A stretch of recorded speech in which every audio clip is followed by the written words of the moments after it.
First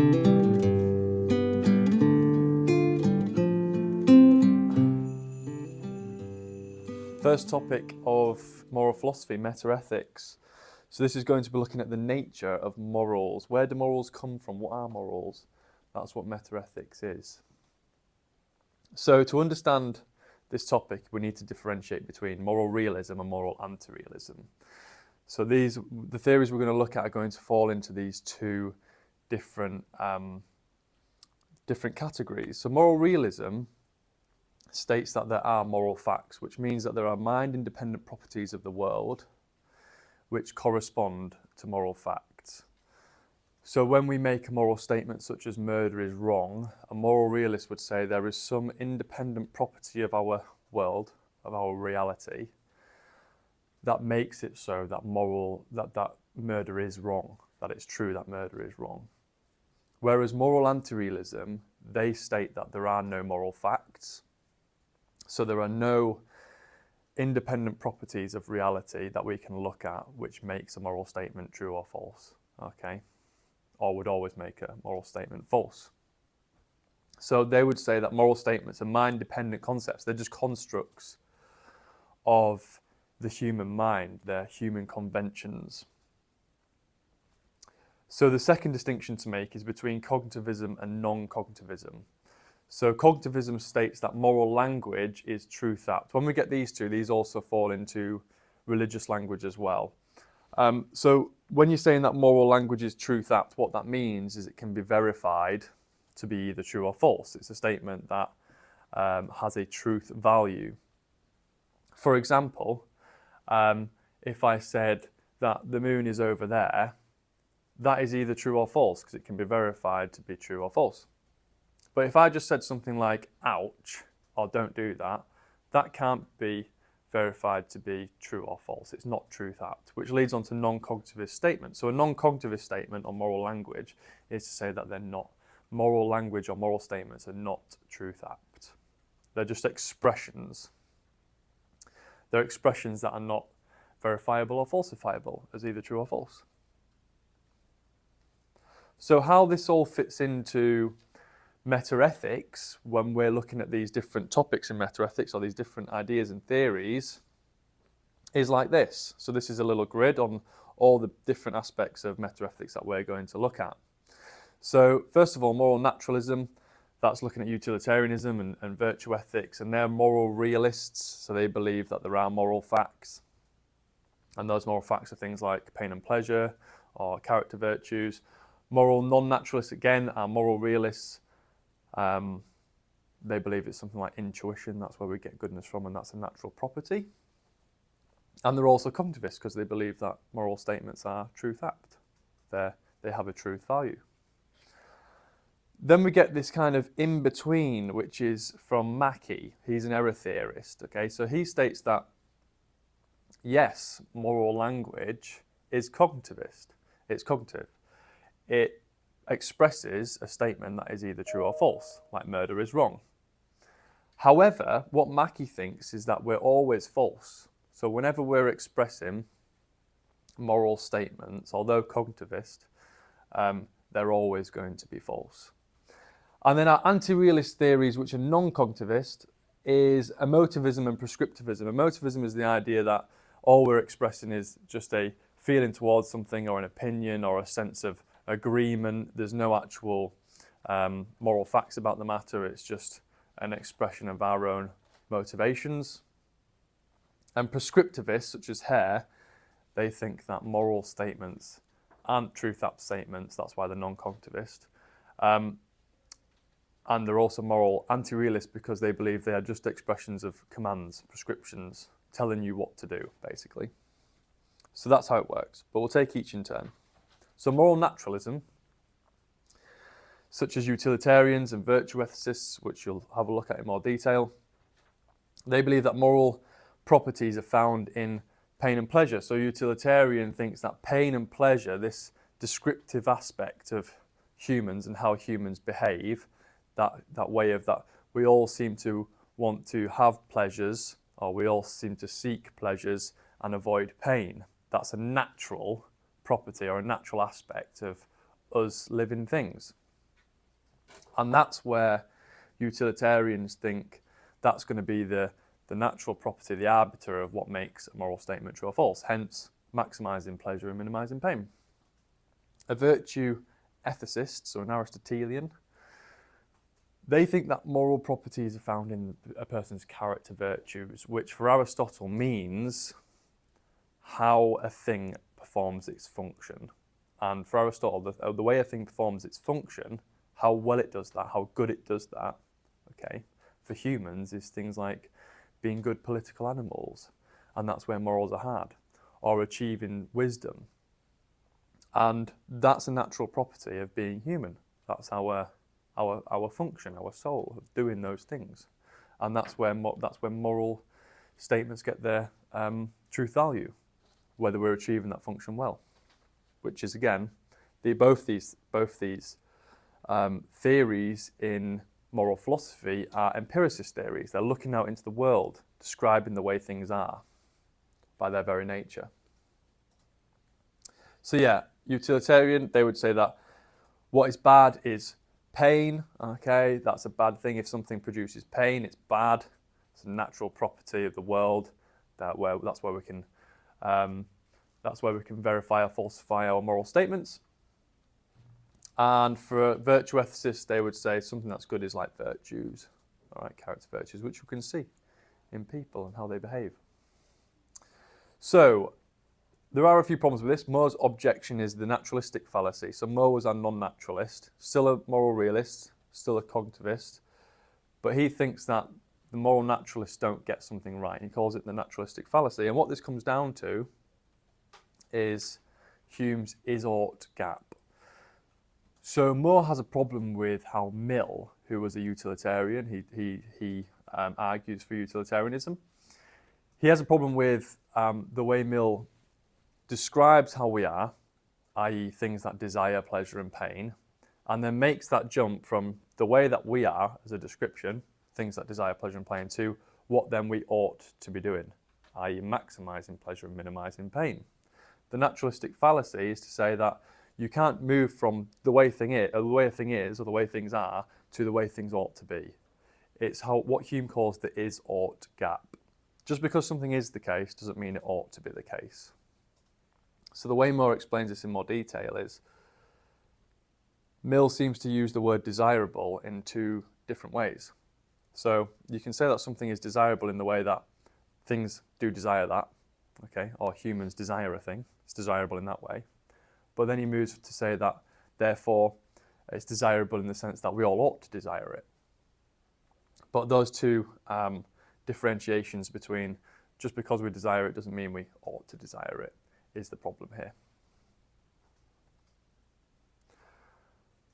The second issue with moral naturalism is Hume's fork, or the verification principle, as Ayer puts it, which is basically to say that the only things that we can observe to be true, or the only things that we can deduce to be true, are things that are either matters of fact or relations of ideas, okay? Or in Ayer's terms, analytic truths and synthetic truths.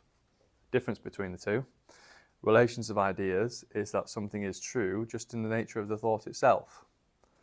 So it has to be necessarily true as a tautology. For example, 2 + 2 = 4.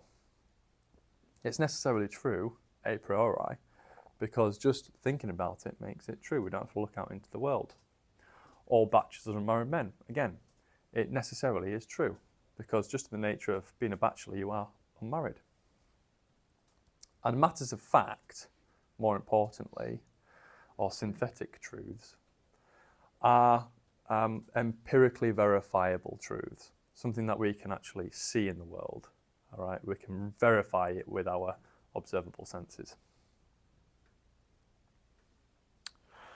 So moving on to moral non-naturalism, this is More, G. More, and it's G. More's intuitionism. So in a sense, what the argument here is that morals are understood not as not as natural properties of the world. We don't look out into the world to see what is morally true and false.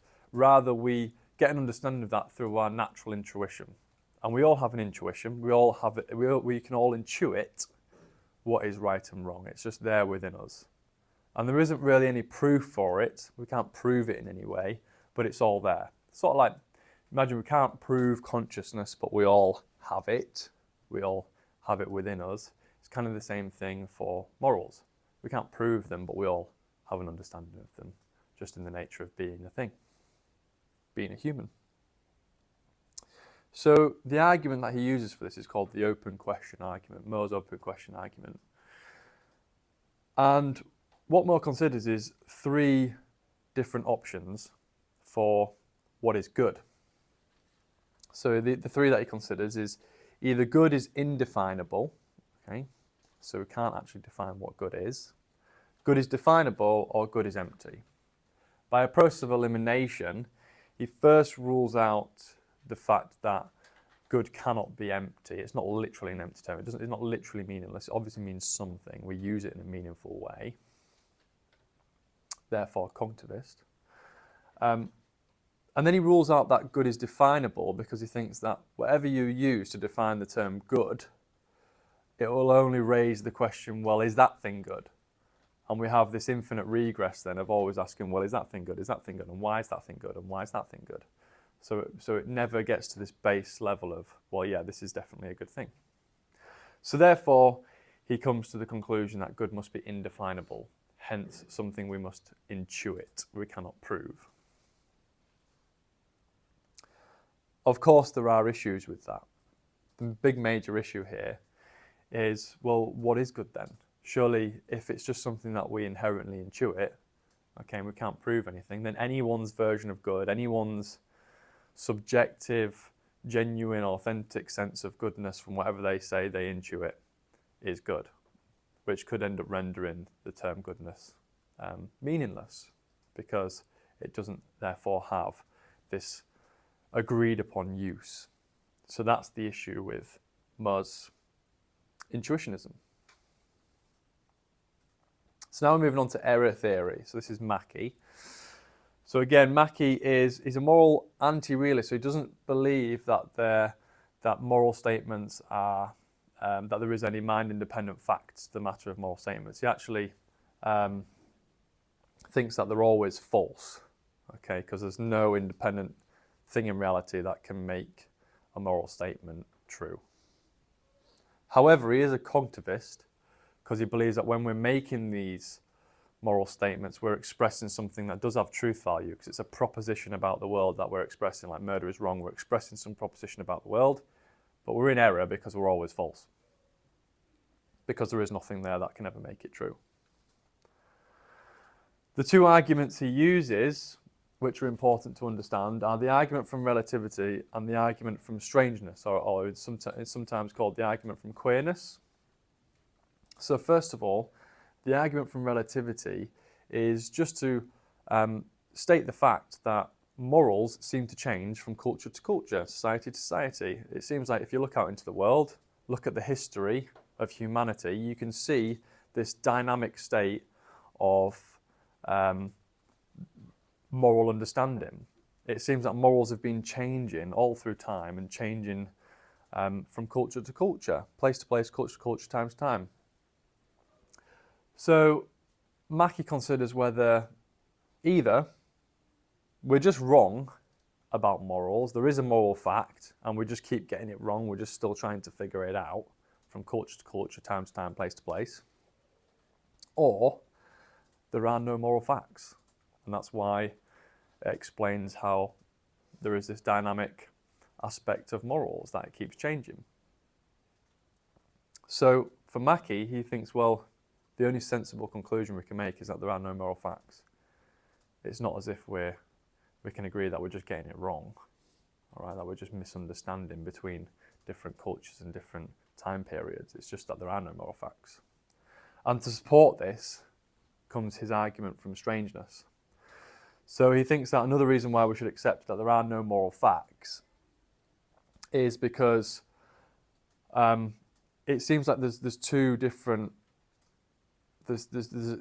moral properties or moral facts are strange in 2 different ways. The first is ontological strangeness. It's like, well, if there are moral properties in our world that are mind independent, it's not just an aspect of our mind, then what are these moral properties like? It's not like a physical property of a table or the way something behaves. It's like, well, what is a moral property? It seems like a very strange thing.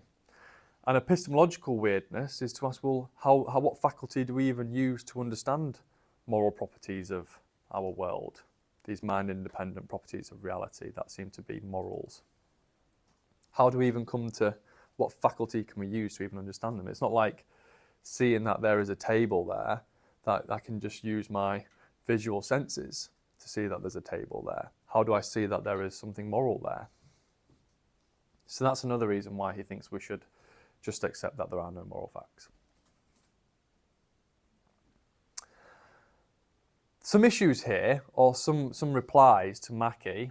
The first one on this relativity thing, this argument from relativity, is that it doesn't seem fully the case that all morals are so different between culture to culture and time to time. It seems like there are some morals that do stand the test of time and are had throughout. Think about the idea that murder is wrong. It's not as if all morals are completely thrown out the window. So the argument from relativity maybe is taking too much of an extreme or overgeneralization here. There's definitely some similarities that we could probably see throughout time. Even though some morals might have been introduced, and we might see morals differently over time, there are at least some, seems concrete morals that we've always had. Such as a utilitarian would say avoiding pain and seeking pleasure in some way. That's a moral which we seem to have done throughout the test of time. That's what a utilitarian would say. And the second thing to say against the argument from strangeness, this is another reply, is the knowledge base that we have, if you think about it deeply enough, seems to have lots of different strange posits, strange postulates. Even a mathematical object like a number. What is a number? It's a very strange thing that we seem to be able to use and seems to be tautologically true that we use in the mind, which seems very odd. It seems like a very strange item of the world, a number. It's an abstract concept. So it doesn't seem like the argument from strangeness really isolates moral properties as something more strange than anything else that we can get to grips with. It seems like we've got lots of different strange things that we have to understand.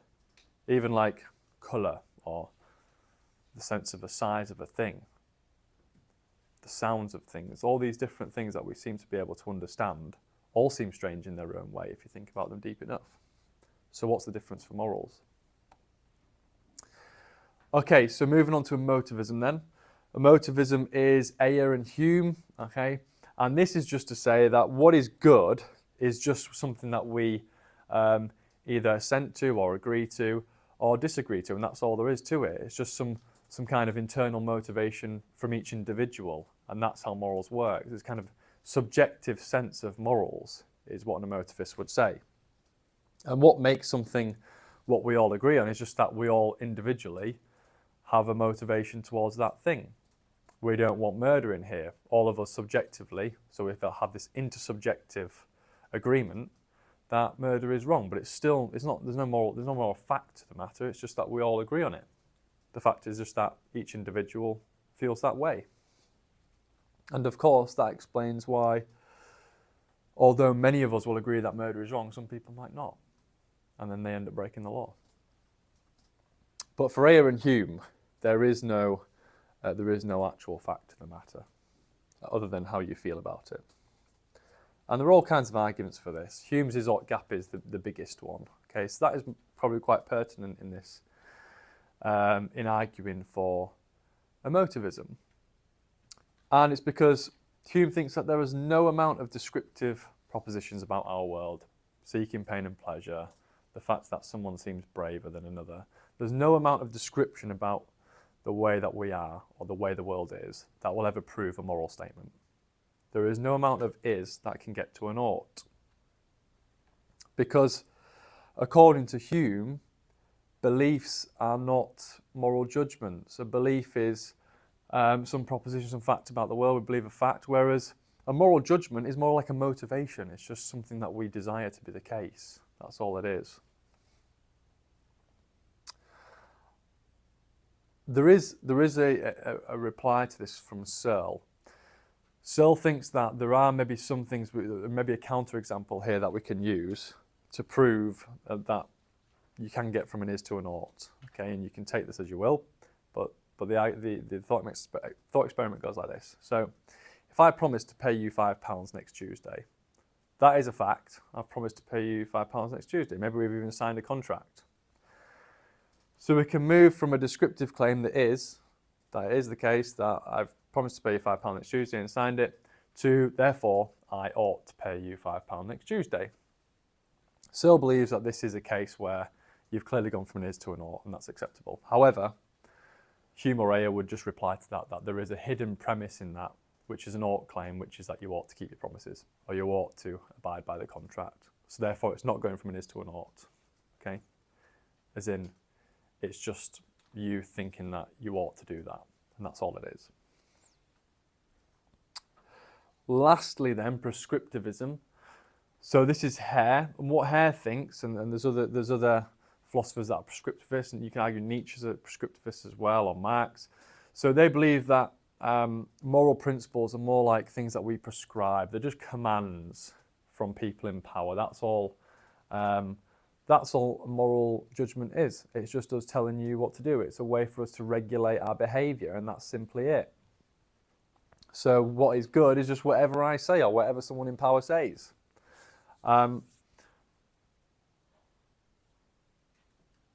And the reason why you would argue for that is because, again, Hare wouldn't believe that there is any fact in the matter, but he does believe that at least we use morals as a tool to help regulate behaviour, okay?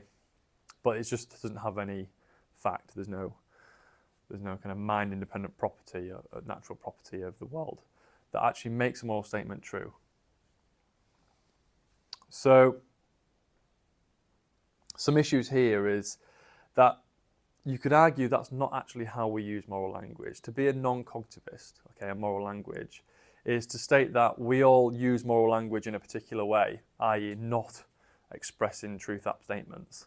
But you could argue that that's just not how morals work. When we're talking about morals, when we do all this philosophizing over ethics and that kind of thing, we're not just doing all this philosophizing just to tell people what they should do, okay, just to tell people what to do. We're doing it because we're actually truth-seeking here. We're trying to find the truth to the matter of morals. So when we're making moral propositions, moral statements, we're actually making statements which we believe are truth-apt, therefore not non-cognitivist on moral language. It's not how we actually use moral language and talk about moral language. We take it quite seriously.